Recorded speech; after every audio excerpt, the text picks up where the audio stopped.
For black families in the middle of the 20th century, Mr. Rogers was a columnist for the legendary Pittsburgh Courier, and his pithy and always intriguing tidbits of African and African-American history armed them with facts about the black experience that seemed more like fantasies.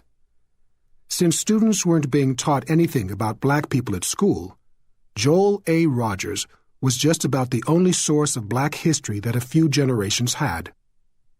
The first edition of his now legendary 100 Amazing Facts About the Negro with Complete Proof, published in 1957, was billed as A Negro Believe It or Not, signifying on Robert Ripley's brain-bending series that had premiered in the New York Globe in October 1919.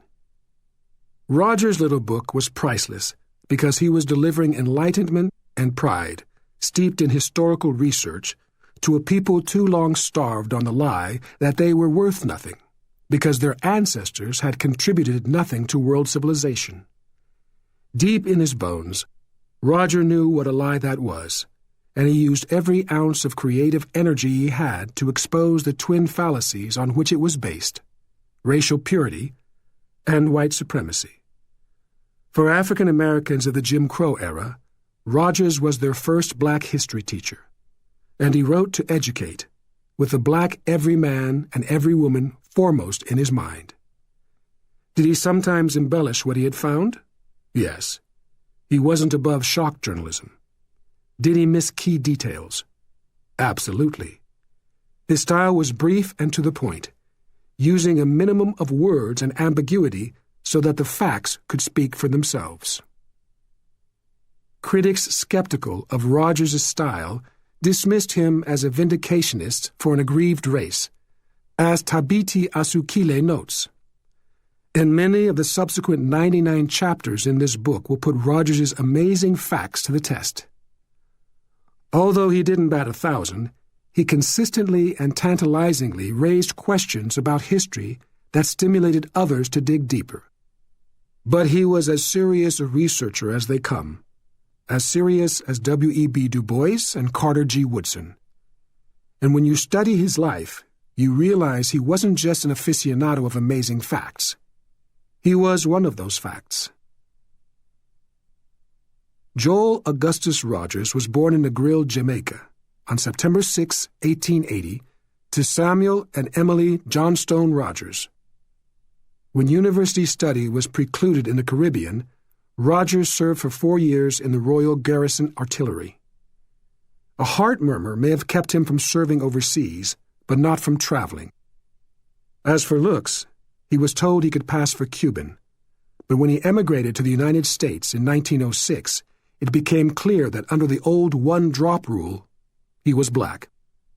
Thus he was relegated to the hard luck side of the color line, a fact made all too clear when he was dissed at a restaurant in New York's Times Square. After visiting Boston, Rogers made his way westward to Chicago, where the University of Chicago denied him admission because, in Asukili's words, he did not possess a high school diploma. From then on, Rogers knew that whatever he accomplished in life as a man of letters would have to be done without degrees. Rogers was especially devoted to debunking the false religion of racial purity, then being expounded in such racist texts as Thomas Dixon's 1905 novel, The Klansman, later adapted for the screen by D.W. Griffith in 1915's Birth of a Nation. The whole legal apparatus of segregation hinged on the illusion that whites and blacks could easily be identified, then rigidly categorized, so that any advantages in life were doled out only to those free of any obvious drops of African blood. Rogers' game plan was simple: proudly claim for the black race any man, woman, or child, including gods and goddesses, in the pages and paintings of history, who manifested traces of African or Negroid ancestry. Textbook examples were the Russian novelist Alexander Pushkin and Alessandro de' Medici, as well as General Thomas Alexandre Dumas and Alexandre Dumas. Rogers poked as much as he prodded, while restoring to greatness lost heroes of the black experience, among them St. Maurice, Benjamin Banneker, Toussaint Louverture, Paul Cuff, Satchweo, and various Congressional Medal of Honor recipients. Rogers waged his battle against Jim Crow on three broad fronts: history, genealogy, and genetics, as the historian W. Burkhart Turner pointed out in 1975.